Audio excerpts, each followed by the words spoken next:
She's not sleeping. Her friend uses her silhouette to draw several templates on the cardboard, which she then cuts out. She carefully cuts grooves along the cardboard, about every 10 centimeters or so. She fits the silhouettes into rectangles that serve as a base.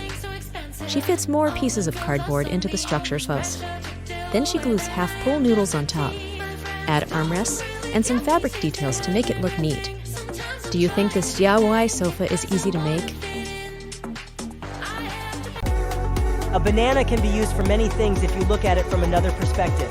Draw it on a large piece of cardboard, cut it, and make slots in it. To finish off, the lady painted the entire structure, obviously yellow. And tada! Made a great banana chair. Incredible, right? This creative mother shows us how to turn a simple cardboard box into an adorable princess castle for her little one. Using the cardboard from a large box, she places it around the girl's bed. Then, she creates tubes with more flexible cardboard and places them in the corners for stability. With great imagination and creativity, the mother continues adding different cardboard structures to shape the castle. She even includes a trapdoor like those in fairy tales. To give it a final touch, the mother decorates the castle with plastic plants. There is no need to paint it, as the natural cardboard provides a rustic and charming touch. This DIY project is an excellent option for furnishing children's rooms in an economical, sustainable, and creative way. It is also an easy project that can be enjoyed as a family. Best of all, when the girl grows up, the castle can be easily disassembled and the cardboard recycled. He received his new washing machine, but for him, it was like getting a 2-for-1 deal. First, he makes some holes in the top of the box. Then, he takes the mop stick and crosses it from side to side in the box.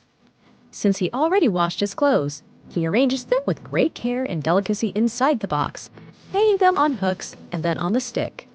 He also makes a hole in the bottom, and there he places the hairdryer. Okay, I see his intention. This clever guy invented a homemade clothes dryer, and it seems that the result is optimal. Look at his expression of happiness. Enjoy it, genius. Check out this girl's clever way of using cardboard. She's going to use it to create a piece of furniture for her home. After cutting out the pieces she needs, she uses corrugated cardboard to join them together and give it height. She uses more cardboard to fill in the structure of what looks like a chair.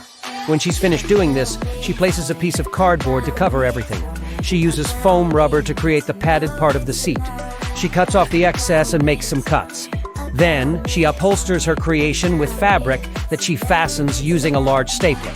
She adds some finishing touches and voila! Enjoy your innovative cardboard chair.